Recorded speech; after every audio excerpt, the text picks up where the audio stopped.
Então, vamos lá.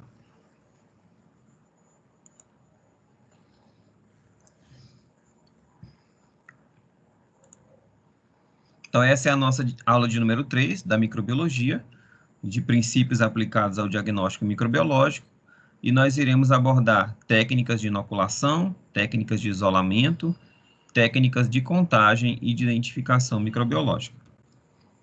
Então, desse ciclo aí da fase analítica, nós estamos aqui, em inoculação e isolamento. Então, a inoculação e isolamento quando a bactéria está sendo, o micro-organismo está sendo cultivado, né, em um meio de cultura, a partir desse cultivo, nós vamos empregar em laboratório técnicas para cultivar micro-organismos de forma isolada, né, e depois sua identificação. Então, chamamos de meio de cultura o conjunto de substâncias que são necessárias ao crescimento e à multiplicação desses micro-organismos. E chamamos de inóculo os micro-organismos que são colocados nesse meio de cultura para iniciar esse crescimento.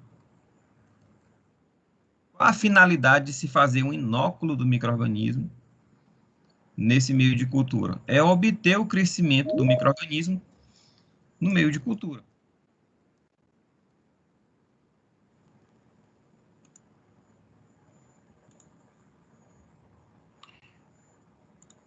E qual a finalidade, então, de fazer esse micro-organismo crescer? Uma das finalidades é você estocar esse micro-organismo em grande quantidade. A outra finalidade é estudar o seu metabolismo através de provas bioquímicas para a identificação. Outro objetivo é avaliar a capacidade de crescimento ou não em determinado meio de cultura, como os meios de diferenciação e os meios de isolamento. Como que é feita, então, a inoculação? Existem várias técnicas de inoculação, vai depender do tipo de meio, se o meio é líquido, se é semissólido, se é sólido. E a finalidade de inoculação, de se fazer uma inoculação é a obtenção de colônias isoladas. A inoculação vai depender do tipo, né? Se for feita uma semeadura em tubo, você pode empregar ali técnicas de inoculação em estrias ou em picada, se for no caso de um tubo, né, com meio de cultura semissólido ou líquido. Se for em placa, se esse meio está em placa, você pode empregar técnicas de semeadura por esgotamento, por espalhamento, ou em profundidade. Então, a gente vai falar de cada uma dessas técnicas aí. Primeira delas, a semeadura em estrias. O procedimento consiste em utilizar um tubo com água nutriente inclinado e você, asepticamente, você vai semear esse micro-organismo. Você vai pegar uma alça de níquel cromo, flambar, né, para esterilizar. Você vai pegar a amostra com essa alça e vai fazer estrias na superfície desse meio inclinado, como apresentado na figura ao lado. Então, aqui nós temos a alça, e você vai impregnar você vai inocular esse micro-organismo, fazendo estrias na superfície. Outra técnica de inoculação é a semeadura em picada. Você vai semear o micro-organismo com auxílio também de uma agulha de níquel cromo, fazendo uma picada no centro do meio da cultura, penetrando até a metade, essa alça até a metade do meio, como apresentado na figura ao lado. Então, essa semeadura em picada, geralmente, ela é feita concomitantemente com a semeadura em estria. Você faz primeiro o inóculo em picada e o excesso você vai fazer a estria na superfície. Após o período de incubação, você vai interpretar o resultado. Então, qual a finalidade dessa semeadura em picada? Para determinar a motilidade do micro-organismo. Então, se o micro-organismo ele se espalhar pelo meio, longe do local onde foi feito a picada, ele é um micro-organismo móvel. mas se o micro-organismo só crescer, se o meio só turvar próximo à picada, quer dizer que é um meio é um micro-organismo imóvel. Então, se a bactéria crescer por todo o meio de cultura, inclusive longe de regiões da picada, é uma bactéria móvel. E se não crescer no local crescer somente no local da picada, é uma bactéria imóvel. Outra técnica de inoculação é a por esgotamento, que é empregada em placas de meio de cultura. Então, você vai semear o material ou a cultura microbiana com o auxílio de uma alça de níquel-cromo, né, previamente flambada, e você vai fazer sequências de estrias na superfície do meio de cultura da placa de Petri. E entre uma sequência de estrias e outra, sempre fazer a flambagem da alça níquel-cromo. Então, você vai transferir o material para o meio através do esgotamento inicial, né? Fazer uma sequência de estrias. Após a primeira sequência de estrias, você vai flambar a alça e iniciar uma segunda sequência de estrias, sendo que as primeiras estrias dessa segunda sequência devem tocar a primeira sequência de estrias. E assim sucessivamente. A terceira sequência, entre a segunda e a terceira, fazer uma nova flambagem e fazer a terceira sequência, sendo que as primeiras estrias da terceira sequência devem tocar as estrias da segunda. Isso aumenta a probabilidade de se obter colônias isoladas. Então, eu tenho aqui um exemplo, né? Então, você vai fazer a inoculação da seguinte forma. Primeiro, você vai pegar a placa de Petri, já com a alça de níquel-cromo, com a amostra, que já antes de coletar a amostra, ela foi previamente flambada para esterilizar. Coleta, então, o material e você vai fazer uma sequência de estrias em zigue-zague na metade da placa.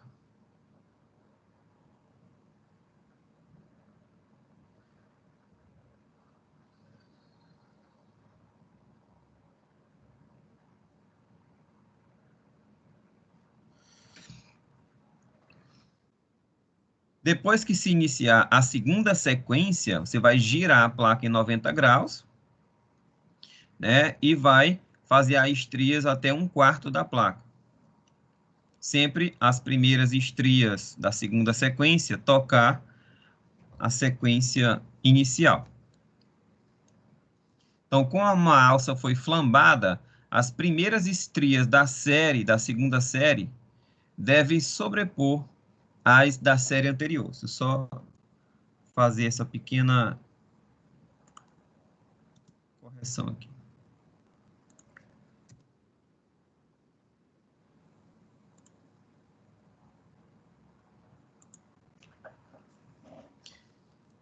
Então, observe que nessa área as estrias não se sobrepõem, né? Mas elas tocam inicialmente aqui as outras estrias da primeira sequência. E após essa segunda sequência, você vai novamente girar por mais 90 graus e vai fazer a terceira sequência de estrias. E ao final, você vai obter ali colônias isoladas, né? E como que se observa macroscopicamente essas colônias? De acordo com o seu aspecto. De acordo com a elevação, com a estrutura da superfície, a forma e bordas. Então, de acordo com a forma, você pode dizer se a colônia é pontiforme, circular, radiada, rizoide, irregular. O tamanho, você vai medir mais ou menos o diâmetro. De acordo com a elevação, você vai dizer se ela é plana, convexa, umbilicada, centro saliente.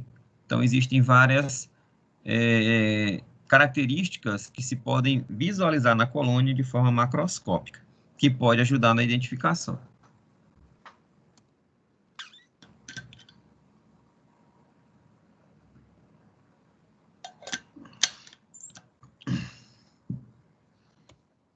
outra técnica de inoculação é por espalhamento. Você vai espalhar o material, geralmente é uma suspensão bacteriana, né, geralmente soro fisiológico, com auxílio de um suave, né, para obter ali um tapete uniforme, ou você pode também usar a alça de Drygalski, que é uma alça de vidro. E esses dois materiais, esses dois aparatos laboratoriais servem para obter colônias isoladas após a diluição. Então, se faz uma semeadura por toda a superfície da placa de Petri a ser utilizada nessa técnica. Então, deve-se ter o cuidado para que toda a superfície da placa seja semeada, evitando regiões sem semeadura, para gerar ali um tapete uniforme. E recomenda-se que faça o procedimento de semeadura com o suave em 3 direções distintas e com a alça em toda a superfície rodando a placa.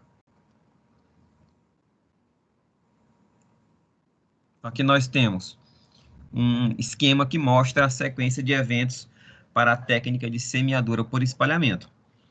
Você primeiro vai despejar ali aquela suspensão de bactérias, né, de micro-organismos. Então, a amostra é depositada na superfície de uma placa de meio sólido. Geralmente se coloca 100 microlitros ou menos. Em seguida, você vai fazer o espalhamento, utilizando ali uma alça de Drygalski ou um suave estéreo.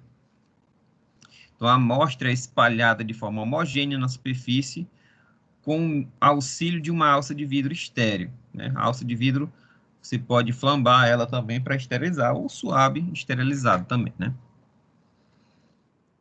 E após a incubação, você vai obter ali uma amostra com várias colônias na superfície. Essa figura mostra um resultado típico de uma semeadura por espalhamento. Existe também a semeadura por profundidade. Nela, você vai misturar a tua amostra de micro-organismos suspensa com o meio de cultura, antes dele solidificar. Então, essa técnica consiste em adicionar 1 ml da suspensão bacteriana, que esteja sendo estudada ou analisada, a 20 ml de meio de cultura fundido, que é aquele meio de cultura que foi recentemente preparado, que ainda está mole, ainda não resfriou. Então, você vai misturar e depois você vai homogeneizar com movimentos circulares. Essa técnica é utilizada por alguns microbiologistas para quantificar micro-organismos. Mas deve-se ter cuidado para que toda a superfície da placa seja semeada, evitando regiões sem o meio de cultura e sem semeadura. Então, como que se faz? Se adiciona a suspensão do micro-organismo, a amostra é depositada em uma placa de Petri estéreo, depois acrescenta-se o meio de cultura fundido, misturando assim esse inóculo, e após a solidificação e incubação, surgem colônias de micro-organismos, tanto na superfície quanto abaixo dela. Isso é um resultado típico de uma semeadura em profundidade. Como que se faz, então, para se obter uma suspensão de micro-organismos? Geralmente se faz uma diluição de 1 para 10 mil do meio de cultura em caldo, né? Um caldo ali de concentração de micro-organismos. Você pega 1 ml do caldo, que foi diluído de 1 para 10 mil, e você vai pegar 1 ml e colocar em 1 ml de água, tá? Um água derretido ainda. E aí você vai espalhar esse água derretido ainda em suspensão, ou na placa, né? Que é a semeadura por espalhamento. Então, você vai despejar 0,1 ml na superfície do água e espalhe com a alça de Drygalski. Então, nesse caso aqui, é a técnica de espalhamento. você vai pegar esse 1 ml diretamente e espalhar na superfície de um meio de cultura que já está solidificado. A obtenção de bactérias na superfície. Então, semeadura por espalhamento. Já na semeadura por profundidade, aquele 1 ml você vai diluir em 9 ml de água e água ainda derretido, e você vai espalhar esse água misturado com o micro-organismo na placa estéreo. Então, misture bem e despeje todo o tubo inteiro de água na placa de Petri vazia. Resfrie para endurecer e incubar. Então, nesse caso, da semeadura em profundidade, colônias vão aparecer na superfície e outras no interior do água. Então, essa técnica de semeadura serve para você fazer uma análise qualitativa, que é a análise das colônias a olho nu. Para tanto, você precisa homogeneizar o material, organizar as placas e separar as lâminas. Depois disso, você vai coletar a amostra a ser analisada. Tem que ser uma amostra representativa. Por exemplo, se você vai fazer um imprint de uma ferida, você deve coletar a amostra, a região mais purulenta da secreção. No caso das fezes, você deve coletar ali a amostra, a região das fezes que tem sangue, que tem muco ou pus. Esses suaves, eles deverão ser rolados sobre o meio de cultura, seguindo a sequência dos mais ricos para os mais seletivos. Então, você vai passar ali no meio de cultura que são mais abrangentes, que crescem todos os micro-organismos, como, por exemplo, agar-sangue, agar-McConkey, agar-saborô. E essa semeadura para o cultivo deve ser feita com um suave de transporte ou a alça.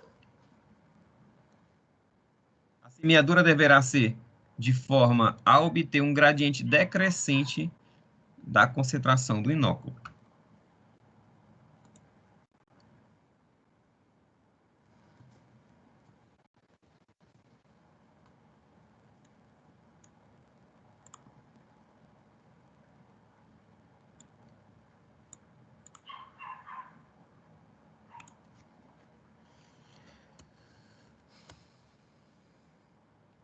Então, como que se faz essa análise das colônias a olho desarmado? Primeiro, você vai analisar o tamanho das colônias obtidas. Se essa colônia ela é uma colônia puntiforme, se é uma colônia pequena, se é uma colônia de tamanho médio ou grande. Vou já explicar como que se faz essa caracterização. Se analisa também a forma da colônia. Se é puntiforme, circular, filamentosa, irregular, rizoide. Como, por exemplo, aí nos exemplos abaixo.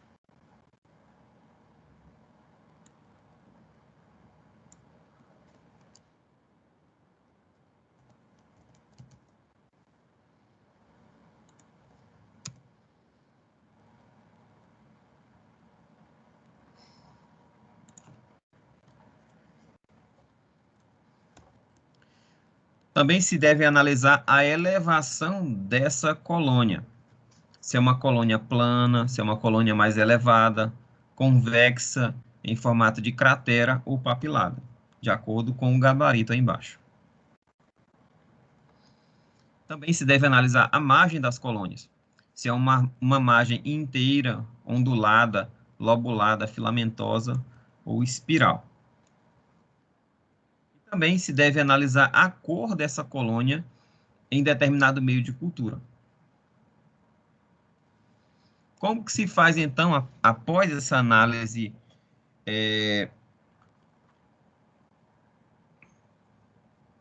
qualitativa, né, a olho desarmado, sem o uso de microscópio? Como que se deve, então, proceder para contar e estimar ali uma concentração de micro-organismos em determinadas amostras? Então, você vai analisar o tamanho das colônias, né, como a gente já viu. se são colônias pontiformes. Por exemplo, se as colônias formadas são pontiformes, geralmente as colônias têm menos de 1 milímetro de tamanho.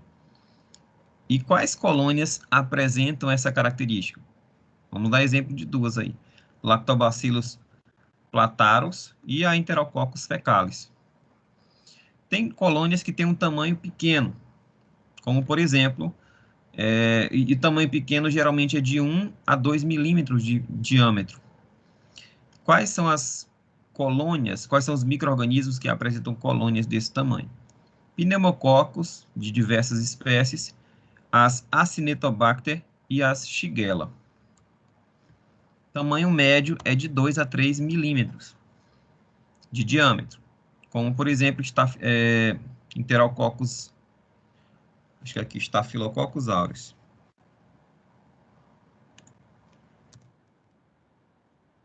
Staphylococcus aureus e Enterococcus epidermidis. Também Staphylococcus epidermidis.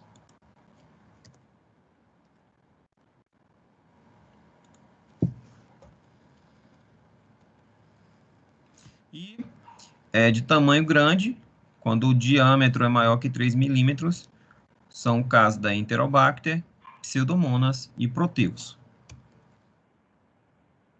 Aqui nós temos exemplo de colônias grandes, como por exemplo a Enterobacter cloacea, que foi obtida aí através do semeadura em agar TSA.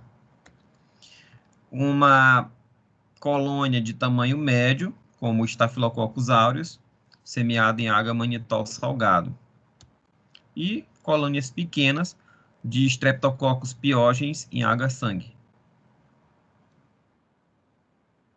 Os aspectos macroscópicos também são analisados a olho desarmado, como, por exemplo, essa cultura em formato fungoide, né, com bordas lobuladas, né? Culturas que têm uma coloração exuberante, como Escherichia coli em agar EMB, que tem uma cor verde brilhante.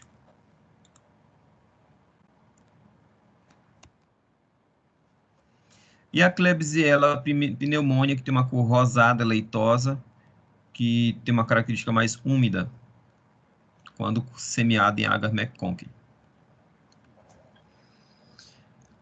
Além disso, deve-se analisar a cor das colônias em meios diferenciais, como Staphylococcus aureus, ou Staphylococcus epidermidis em agas TSA, Haemophilus influenza em agar chocolate e Neisseria gonorrhea em Taemarte.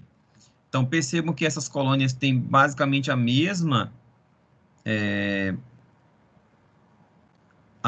textura e tamanho, mas são colônias, são espécies diferentes, mas foram semeadas em agar diferente. Vamos analisar aqui, por exemplo, duas espécies diferentes no mesmo agar. Como, por exemplo, Staphylococcus epidermidis, que tem aí uma coloração rosa choque, e o Staphylococcus aureus, em agar manitol, que muda a cor do agar e dá ali e tem uma coloração mais amarelada. O meio rectoentérico, nós temos aí a Shigella flexneri, que tem ali uma tonalidade um cinza claro, e a Salmonella typhimurium, que apresentam colônias enegrecidas. E os meios diferenciais.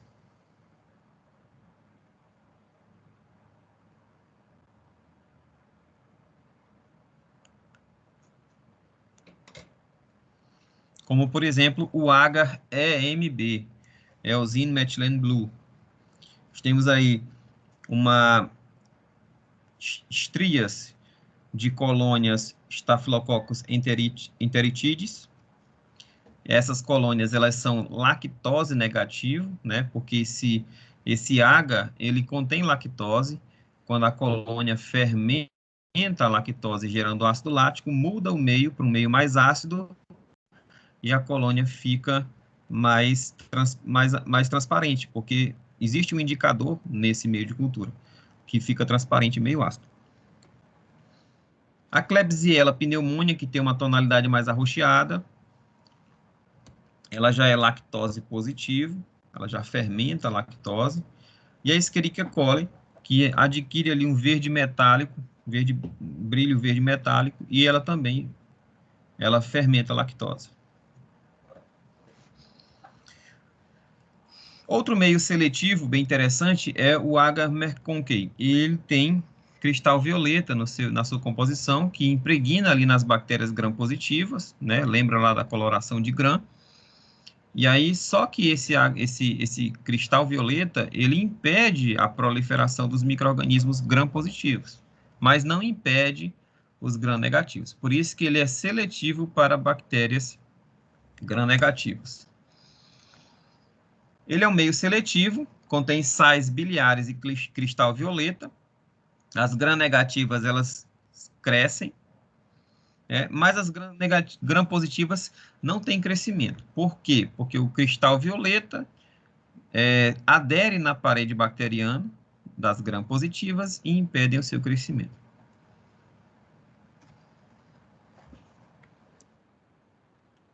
Deixa eu olhar o que o pessoal está falando aqui.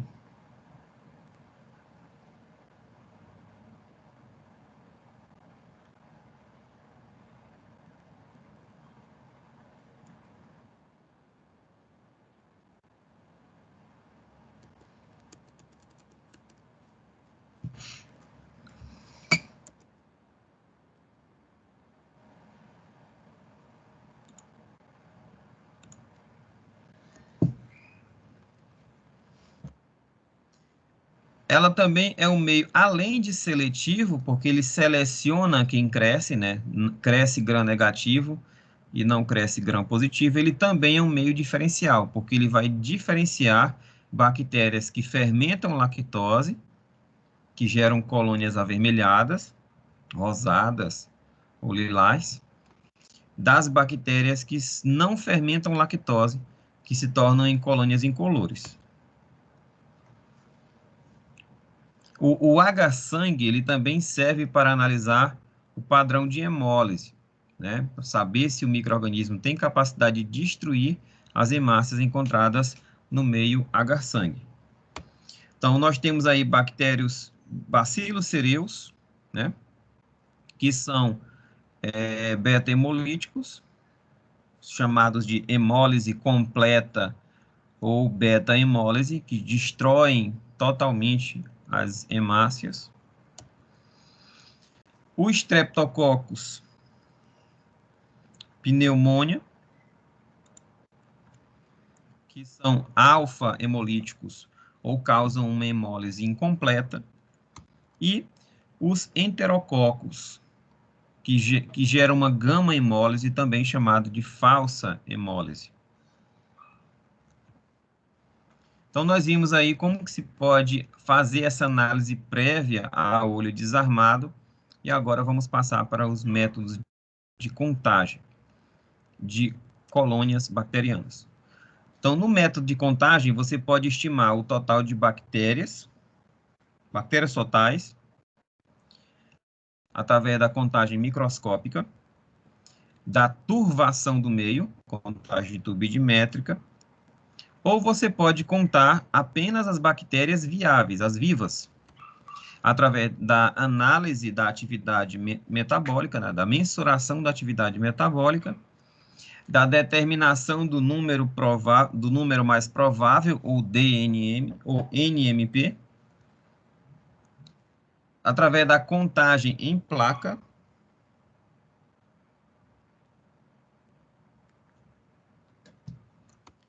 e também contagem em membrana filtrante. Vamos falar da primeira, que é a contagem de bactérias totais através da contagem microscópica. Uma das formas de se contar é a utilização de câmara, né, para a câmara de Neubauer para fazer a contagem.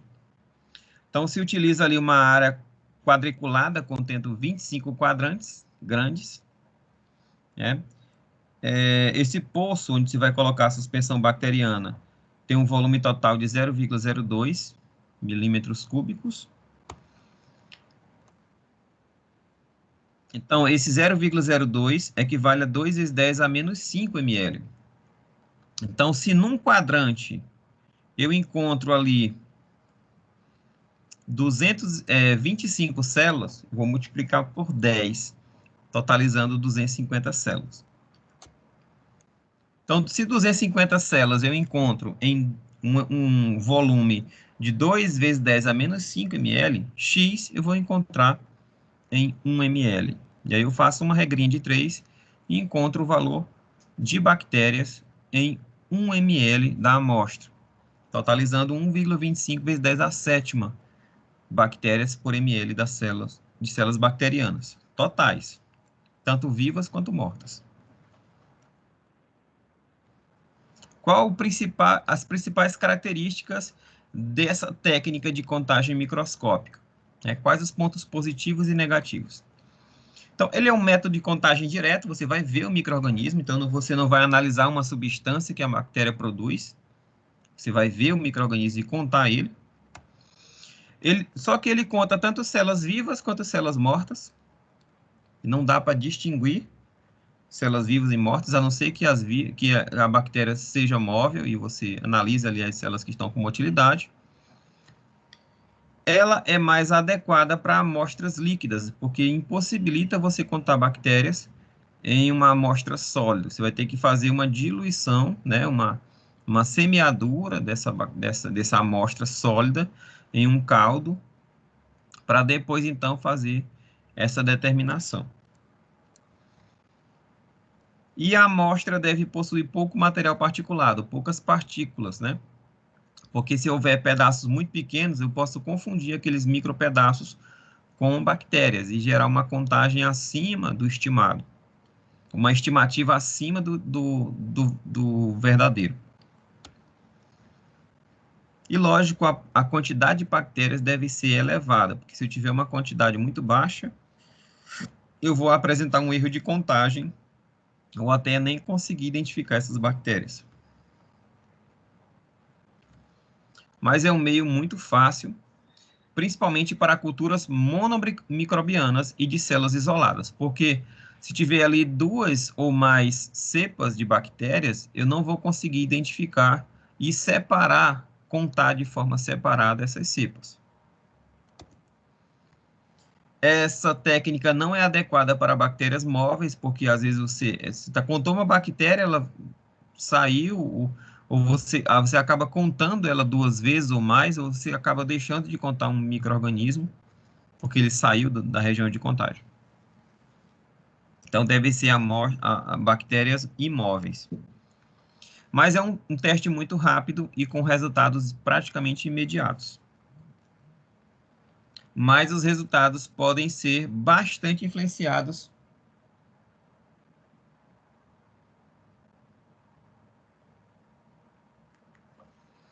pelo executor, né? Tem pessoas que contam, e você colocar 2 pessoas para contar, às vezes uma acaba contando mais que a outra, isso pode gerar uma influência, né? Uma variabilidade de acordo com quem está contando. Outro método de contagem é o método turbidimétrico. Você vai fazer análise de todas as bactérias ali.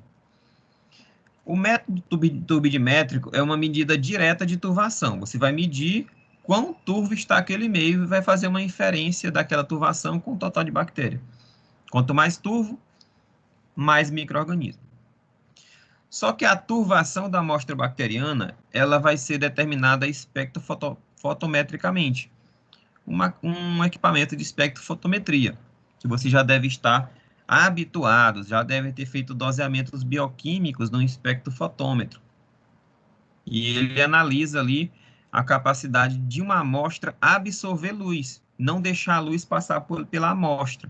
Então, quanto mais turvo tiver uma amostra, se eu coloco ali no espectrofotômetro, ele vai ter uma absorbância alta.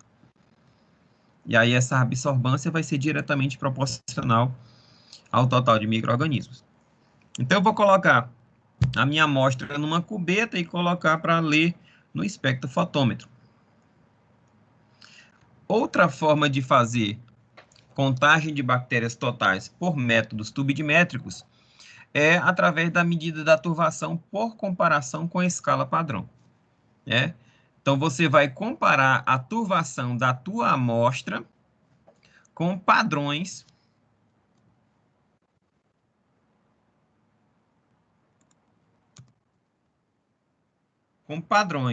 né, com soluções padronizadas. Vamos falar dessa solução padronizada já já.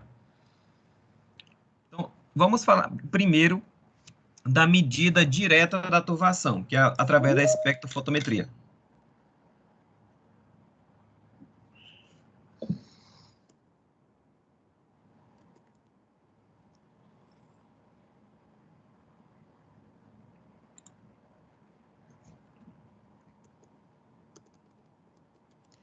Pessoal, até aí tudo bem? Tá dando para entender? Alguma dúvida?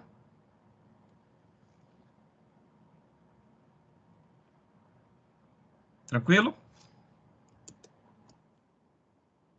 Então, perceba aí que nós temos duas amostras. Uma que é translúcida, ou seja, eu consigo ver aqui as linhas atrás do tubo, e a outra é turva. Eu não consigo ver as linhas do papel com pauta atrás desses tubos.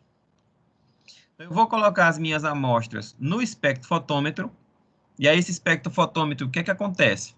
Ele tem uma fonte de luz, essa luz ela vai passar pela minha amostra, e através da passagem, do outro lado tem um sensor de luminosidade, tá? Então, inicialmente, eu vou pegar a minha amostra padrão, o meu branco, eu vou zerar o equipamento, eu vou colocar o líquido que está sendo utilizado para suspender o micro-organismo, e digo o seguinte, é como se eu estivesse dizendo o seguinte para o equipamento, olha, essa é a absorção do meio. Quando eu colocar minha amostra, o que vier de absorção não é mais do meio, e sim do micro-organismo. Então, a primeira amostra é o tubo sem inóculo, que vai ser o meu branco, onde eu vou zerar o equipamento e dizer que aquilo ali é 100% de transmitância. E quando eu coloco a amostra com o inóculo, ou caldo de cultura, aqueles micro-organismos que estão turvando o meio vão impedir a passagem de luz. E aí, essa luz que é desviada ou impedida vai ser lida com menor intensidade pelo espectrofotômetro. Então, quanto menor a quantidade de bactérias no meio, maior será a transmitância, ou seja, maior será a passagem de luz pelo meio. E quanto menor a quantidade de bactérias, menor será a absorvância. Ou seja, quanto menos micro-organismo no meio, menor esses micro-organismos, em menor quantidade, esses micro-organismos irão absorver a luz que está incidindo sobre a amostra. Lembra que a transmitância é o inverso da absorvância. Então, se um meio tem 100% de transmitância, ele tem 0% de absorvância. Se um meio tem 20% de transmitância, ele tem 80% de absorvância. Quanto maior a quantidade de bactérias, menor a transmitância, maior a absorvância. Então, se faz ali uma curva padrão. Você utiliza ali uma amostra que você sabe a quantidade de micro-organismos que essa amostra tem. Você passa no leitor e aí você vai fazer uma curva de calibração com amostras em diluições seriadas.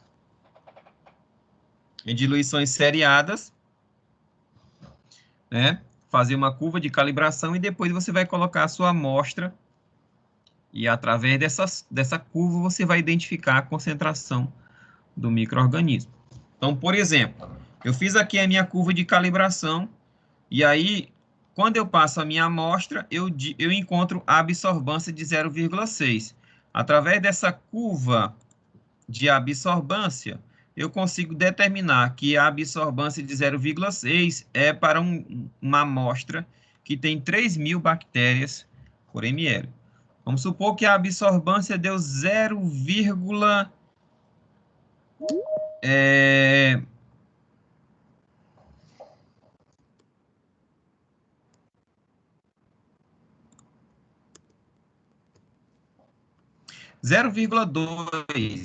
Se deu 0,2, a absorvância de 0,2 é para amostras que têm apenas 1.000 bactérias por ml. Quais são as principais características dessa contagem de bactérias totais por métodos submétricos de medida direta da turvação? É um método de contagem indireto. Ele vai contar tanto bactérias vivas quanto mortas e é mais adequado para amostras líquidas. A amostra não deve possuir partículas suspensas, porque essas partículas suspensas também turvam o meio e pode gerar uma superestimação da contagem de bactérias. E populações devem ser elevadas. Geralmente, as populações de bactérias, para ser utilizadas nessa técnica, deve ter de 10.000 a 100.000 bactérias por ml. O resultado é rápido, e os resultados também são imediatos. Agora, por medida indireta, por comparação, nós temos aqui uma escala chamada de McFarland, que você tem vidros com turvações crescentes. Tem o vidro 0,5, o vidro com número 1, número 2, número 3, número 4, número 5. Então, através desses vidros aí, com concentrações crescentes, você vai comparar a tua amostra com a turvação desse vidro. Então, eu peguei a minha amostra e comparei com essa escala e determinei que a minha amostra tem uma turvação parecida com o número 3. Então, se a minha turvação está próxima do número 3, então a minha amostra tem 9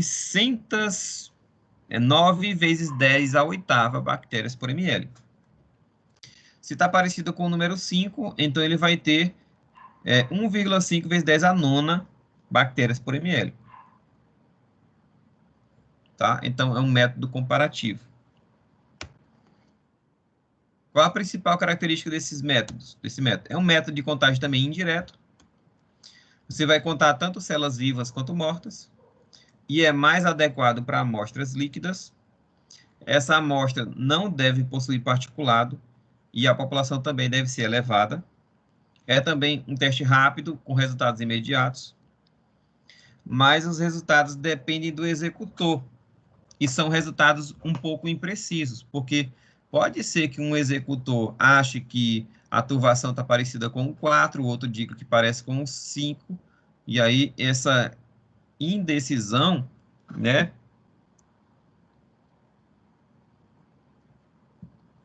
ou dependência do executor, pode gerar uma imprecisão maior nos resultados. Já os métodos de contagem de colônias bacterianas por atividade metabólica. Uma delas é a dosagem de luz emitida. Uma das técnicas é o emprego do complexo luciferina-luciferase, que vai usar o ATP do meio de cultura para produzir luz. Então, essas enzimas, né, o complexo enzimático luciferina-luciferase, ela foi isolada da cauda do vagalume. Então, todos sabem que o vagalume tem uma cauda ali que brilha, né, intermitentemente no escuro. Como que é feita essa reação de bioluminescência? Através dessas duas enzimas, chamada luciferina e a outra chamada de luciferase, que é a enzima, que quebra o ATP e dá energia para a luciferina liberar luz. Esse nome tem a ver com o demônio? Não. Lúcifer significa luz. Então, esse complexo luciferina-luciferase tem a ver com a emissão de luz. A palavra Lúcifer significa anjo de luz. Então, ela veio lá da cauda do vagalume. Então, quando eu coloco esse complexo em contato com a minha amostra, quanto mais ATP produzida pelas bactérias, maior será a emissão de luz. E aí, essa emissão de luz será captada por um equipamento. Então, eu vou colocar os reagentes, eu vou pegar uma amostra da minha cultura, em meio líquido, eu vou acrescentar os reagentes, que é a luciferina e a luciferase, e quanto mais ATP apresentar na amostra, esse ATP vem da síntese bacteriana. Quanto mais bactéria, mais ATP. Então, vai gerar uma luz. E aí, quanto mais luz, maior será a quantidade de bactérias no meio. Então, você vai agitar a tua amostra e colocar num equipamento que mede a bioluminescência emitida por esse método. Quanto maior a bioluminescência, maior a quantidade de micro-organismos. Nesse caso aí, essa técnica ela vai determinar apenas a quantidade de bactérias vivas, porque bactéria morta não produz ATP.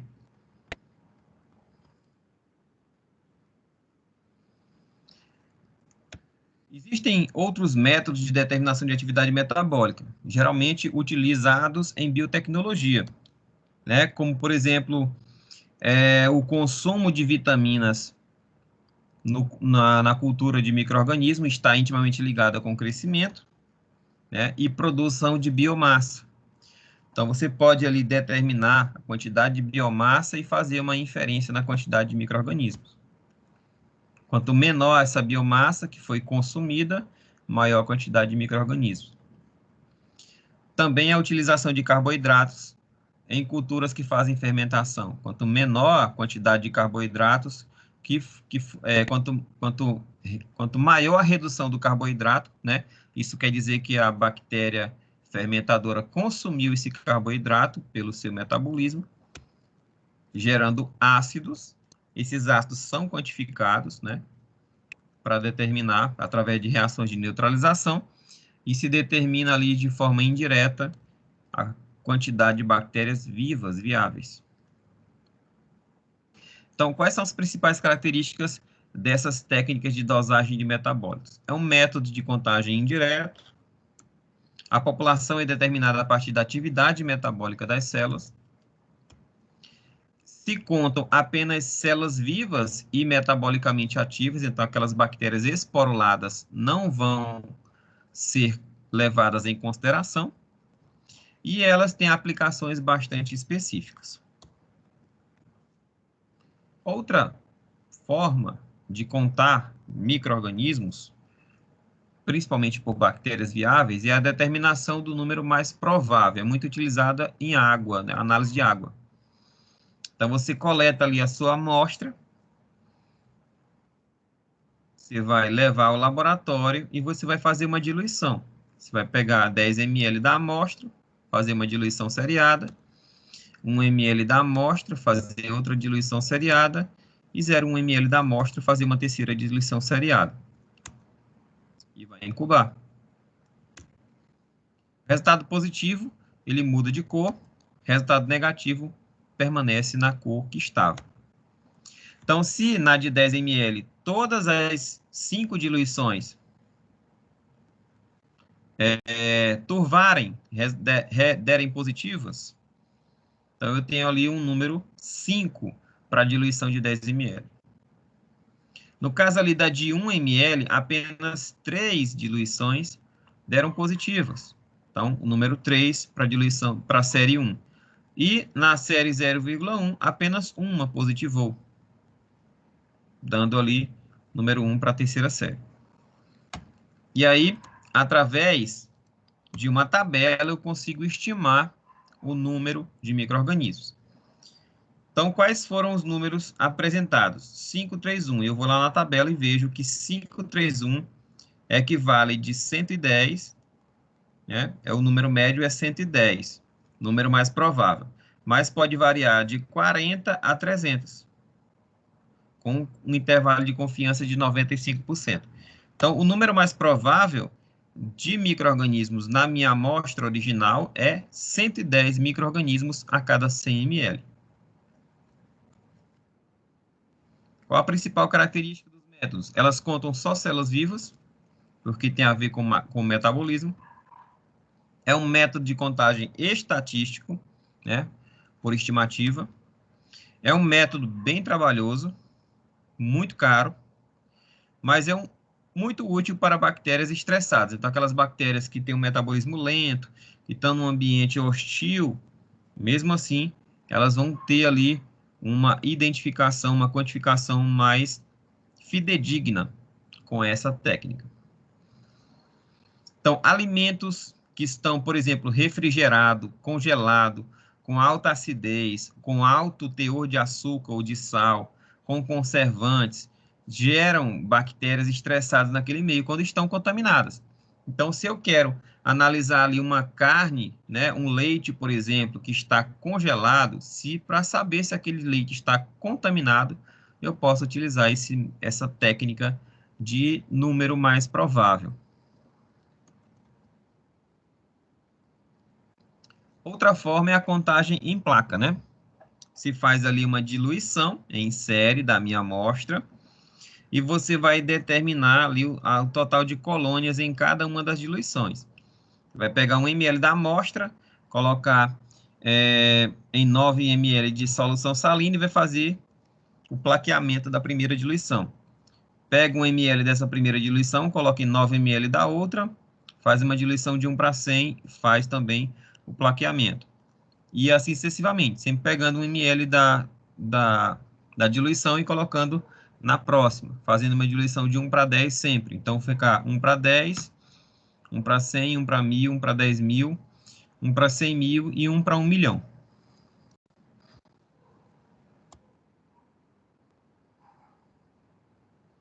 Então, nesse caso, vai se fazer ali a estimativa dessas contagens.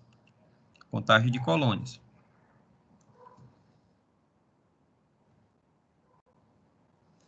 Então, a técnica de contagem ela pode ser feita por espalhamento em superfície, chamado de spray de plate, né, onde você vai aplicar o inóculo na superfície do meio de cultura, espalhar com suave o auxílio da alça de Drygalski, e após incubação, você vai olhar as colônias ali da superfície e fazer a contagem. Mas ela pode ser também feita por técnica de espalhamento em profundidade, chamada de técnica de pour plate. Você vai pegar a amostra, adicionar o inóculo no fundo da placa vazia estéreo, adicionar o meio de cultura fundido, homogeneizar e depois incubar. E após incubação, observar as colônias que cresceram tanto na superfície quanto dentro do meio solidificado. Então, espalhamento em superfície. Você pega ali um inóculo de 0,1 a 0,5, que é uma amostra pequena. Nessa técnica, você consegue, possibilita o uso de meios opacos, né? Aquele meio que não é transparente, que você não consegue ver o fundo, você pode fazer através da técnica de espalhamento em superfície. E não gera choque térmico no micro-organismo, porque aquele meio já está solidificado, né? Você não vai colocar em contato com o meio quente, né? Que é meio fundido ainda.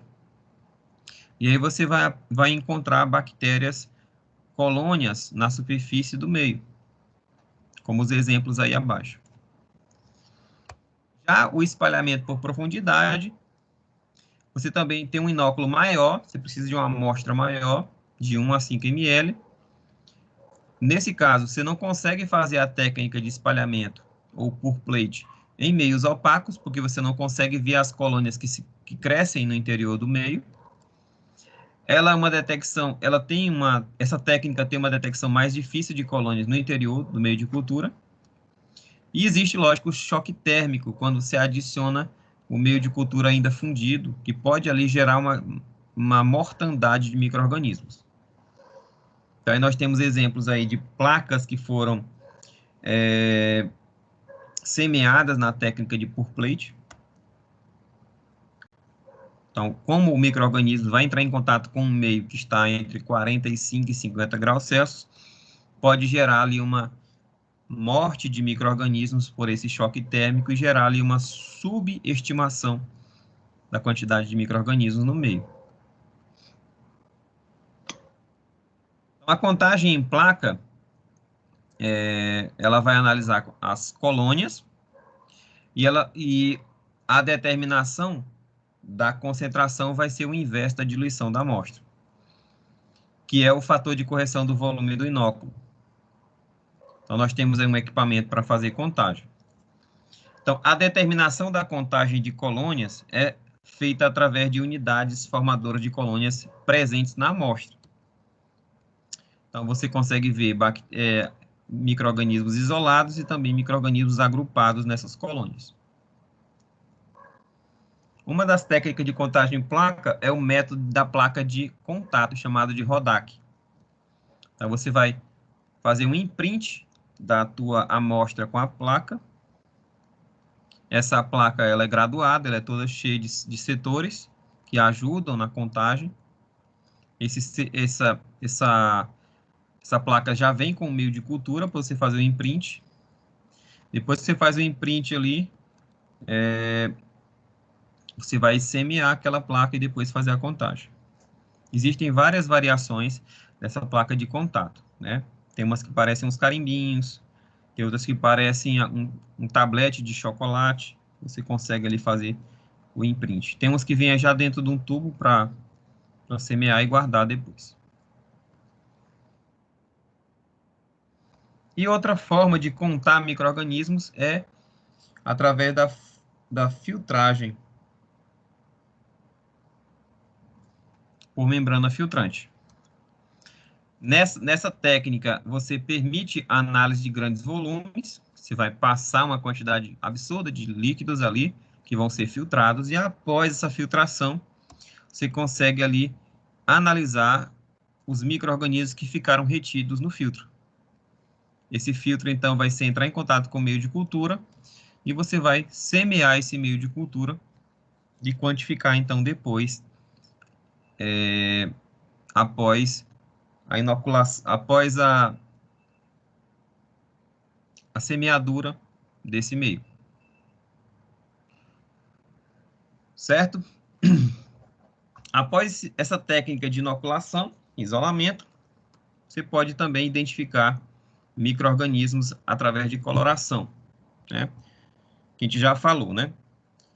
Então, quando você faz uma coloração e você encontra ali bactérias em formato de cocos e agrupados em cachos, e essas bactérias são gram-positivas pela coloração de gram, então, como que identifica esses estafilococos gram-positivos? Então, os estafilococos, né, o gênero estafilococos, são colônias de bactérias gram-positivas. O aspecto da colônia e a coloração são utilizadas para a sua identificação e também a capacidade de gerar hemólise. Então, os estafilococos são, o gênero estafilococos, são bactérias que geram colônias maiores e convexas. A coloração apresenta-se branca ou amarela, no caso de Staphylococcus aureus, por isso o nome aureus, que lembra de ouro, né, dourado. E o padrão de hemólise pode ser positivo ou negativo. Já os Streptococcus, que são cocos, né, em formatos de fila indiana, agrupados em fila indiana, são colônias puntiformes, que apresentam uma coloração esbranquiçada da sua colônia e tem padrão de hemólise alfa, beta e gama hemolítico. Já os enterococos são bactérias que geram colônias grandes, de tonalidade esbranquiçada, e também tem padrão de hemólise alfa, beta e gama hemolítico. Como que se faz, então, o diagnóstico de estafilococos? Se faz a utilização de agamanitol salgado, que é um meio seletivo, né? Tem 7,5 gramas de cloreto de sódio, e é um método diferencial, porque tem manitol. Então, o Staphylococcus aureus, ele gera ali colônias douradas, e os demais estafilococos, outros tipos de colônia, colônias esbranquiçadas. Então, se ficou dourado, é sugestivo de Staphylococcus aureus. Você vai fazer os testes bioquímicos para confirmar. Se não ficou dourado, são outros tipos de Staphylococcus. Você vai utilizar, então, o H-nutriente para fazer as provas bioquímicas. Então, toda vez que eu tiver de frente a colônias de Staphylococcus gram-positivos, eu vou primeiro fazer o teste da catalase. A catalase é uma enzima que degrada o peróxido de hidrogênio, a famosa água oxigenada, quebrando ela em água normal e oxigênio. Então, os Staphylococcus, eles são positivos, os Streptococcus são negativos e os Enterococos também são negativos. Então, aí nós temos exemplo de uma prova de catalase positiva e catalase negativa, e lógico, Staphylococcus é catalase positiva. Outra prova bioquímica para a identificação de Staphylococcus é o teste da coagulase. A coagulase é uma enzima que degrada um coágulo sanguíneo. Um coágulo degrada ali a malha de fibrina. Então, a coagulase é uma enzima produzida pelas bactérias do gênero Staphylococcus, que degrada a malha de fibrina, gerando dissolução do coágulo. Professor, mas por que esse micro-organismo produz coagulase? É um mecanismo de defesa dele, porque o coágulo sanguíneo é um mecanismo de defesa do hospedeiro. Você tem um corte, né? Aquele corte serve de entrada para micro-organismo. Só que quando aquele corte acontece, o sangue coagula e aprisiona bactérias no seu interior. Então, a coagulação do sangue tem, além da finalidade de impedir a perda de sangue, né, diminuir o grau de hemólise ou de hemorragia, ele também tem um mecanismo de defesa incutido ali. Aquela solidificação do sangue, ela acaba aprisionando micro-organismos que conseguiram penetrar na ferida. Mas a Staphylococcus, ela tem um mecanismo para se sair desse coágulo, que é a enzima coagulase. Então, ela dissolve a malha de fibrina e escapa do coágulo sanguíneo e consegue penetrar no tecido do hospedeiro, gerando infecções. Então, os Staphylococcus aureus, eles são positivos, por isso que eles são bem maléficos, porque eles conseguem fugir desse mecanismo de defesa do corpo.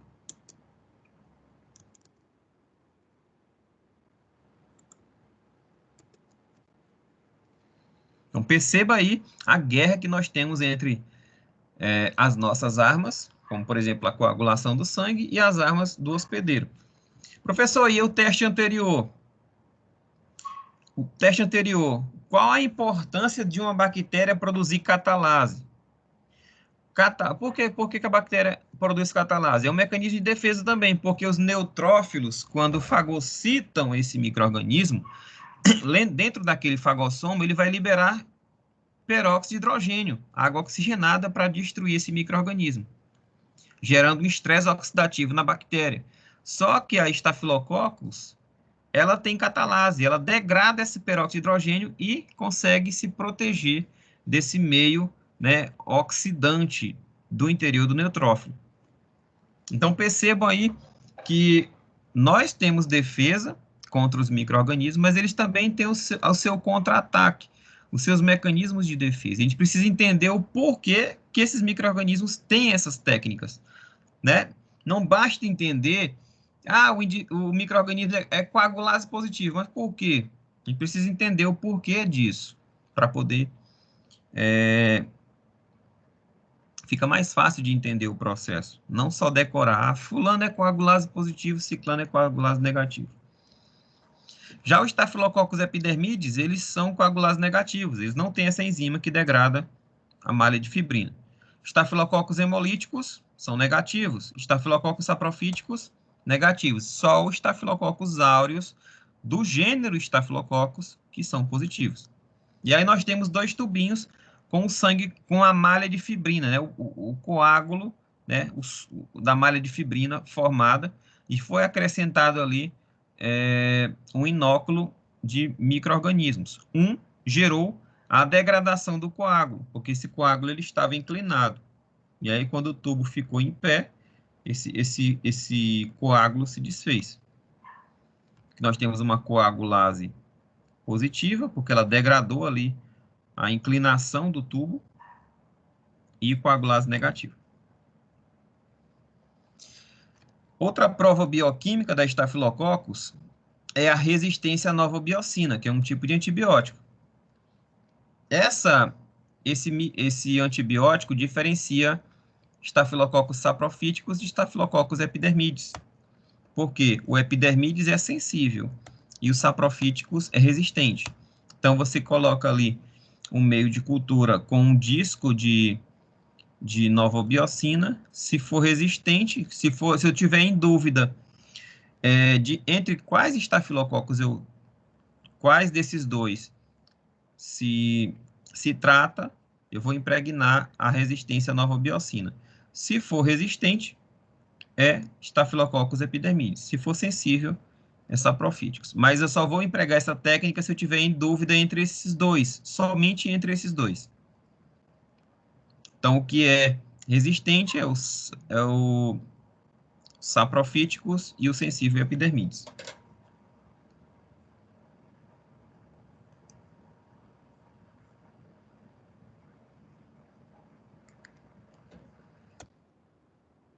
O teste da DNase é uma enzima que degrada o DNA, quebrando o DNA em nucleotídeos. Essa prova bioquímica diferencia bactérias que são positivas, que têm a DNase, das que não têm. Então, por exemplo, se eu tiver em dúvida entre as Serratias marcescens e a Escherichia coli, eu emprego o teste da DNase, porque a Serratia marcescens é positiva, tem a DNase, e a Escherichia coli não tem. Staphylococcus aureus e epidermidis. Staphylococcus aureus é DNase positivo, o epidermidis é DNase negativo. A Moraxella catarrhalis e a Neisseria gonorrhea. A Moraxella é positiva e a Neisseria negativa. Então, resumindo aí sobre Staphylococcus. São cocos gram-positivos. Se faz primeiro o teste da catalase. Se for negativo, é Streptococcus. É o gênero Streptococcus. Se for positivo, se faz análise microscópica. Se forem cocos em arranjo em tétrades, analisa. Se as colônias forem amarelas ou rosadas, fazer o teste da oxidase. Se for oxidase positiva, testar disco de furazolidona. Se for resistente, são bactérias do gênero Micrococcus. E se for DNase negativo? Vamos já falar do que acontece, da técnica. Agora, se forem cocos, diplococcus, estafilococcus ou streptococcus, vamos analisar. Então, como que é feita a análise microscópica se forem diplococcus, estafilococcus, streptococcus ou oxidase negativa? Faz o teste da coagulase. Se for positivo, Staphylococcus aureus. Se for negativo, e se for urina, testa a novobiocina. Se for sensível, Staphylococcus negativo.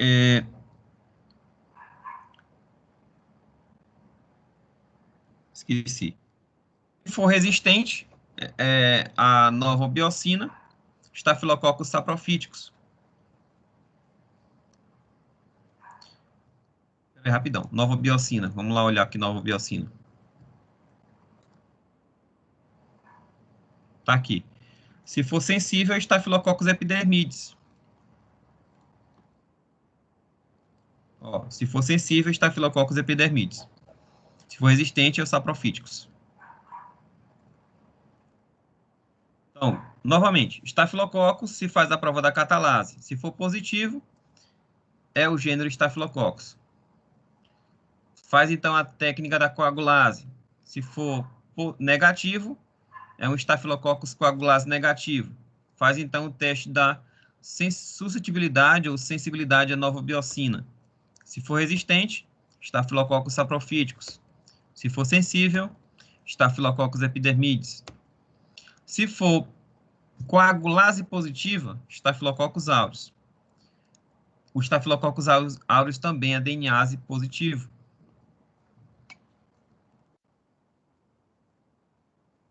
E é isso, pessoal. Tranquilos?